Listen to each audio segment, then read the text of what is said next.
C'est le retour des vidéos et quoi de mieux que de commencer par l'appel au boycott d'un futur film d'animation. Et on parlera aussi de Disney avec les news de la destination des 23. Critters, c'est de la merde. Ce serait OpenAI qui vous projetterait de faire un film d'animation entièrement en intelligence artificielle. C'est en association avec d'autres studios comme Vertigo qui a bossé sur La Grande Aventure Lego et Dragon. Au scénario, ils ont des membres de l'équipe de Paddington au Pérou. Et du coup, on se retrouve avec ce film-là qui projette d'être diffusé à Cannes l'année prochaine. L'idée, bien sûr, effectivement, c'est de montrer que l'on peut créer de l'animation à moindre coût et beaucoup plus rapidement.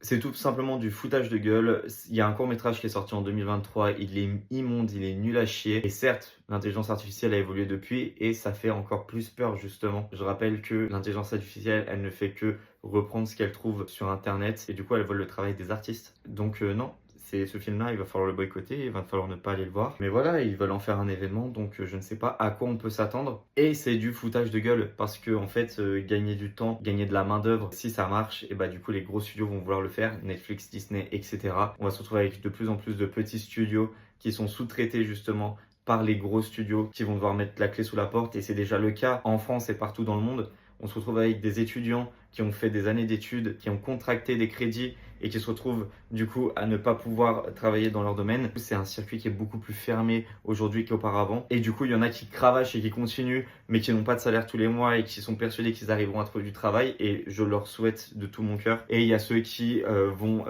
laisser plus ou moins tomber et qui vont devoir se trouver un taf alimentaire. Sauf que taf alimentaire veut dire que du coup, beaucoup moins de temps pour dessiner, pour animer, etc. On pourrait progresser et au final, on stagne, voire même on régresse et c'est horrible. J'avais fait une version beaucoup plus énervée avant, mais là, en fait, je veux juste dénoncer ça. Je trouve ça juste dégueulasse. On joue avec les rêves et les ambitions de certaines personnes et ça me dégoûte profondément. Juste au cas où, hein. Tout ça là, et surtout ça, et bah, vous l'auriez pas eu avec l'intelligence artificielle. Et l'intelligence artificielle, ce qu'elle va vous proposer, vous l'auriez pas s'il n'y avait pas tout ça aussi. Du coup, on a un titre pour Lave de glace que je vous affiche là, parce qu'en fait, je l'ai zappé. Et du coup, on a aussi le prochain film d'animation, celui de l'an prochain, qui a été annoncé. Et il s'agit de Exed. Je sais pas comment le prononcer.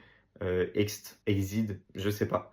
Mais du coup, ça va être des histoires de magiciens, de sorciers, etc. Ça peut être archi sympa. Et il y a d'autres news qui sont sorties, mais je vais me les garder pour la semaine prochaine. Je vous remercie d'avoir suivi cette vidéo. Je vous invite vraiment, pour le coup, à la partager parce que il faut dénoncer ce souci avec OpenAI. Il faut dénoncer ce souci avec l'intelligence artificielle et à quel point les grandes instances se foutent de notre gueule. Parce que en animation, on est des artistes comme les autres et à aucun moment on a le droit de nous cracher à la gueule comme ça. Et au passage, si vous n'êtes pas un artiste et que vous n'êtes pas un animateur, pas un illustrateur ou quoi que ce soit, en tant que spectateur, on vous crache à la gueule aussi. Je vous remercie et je vous dis à la semaine prochaine.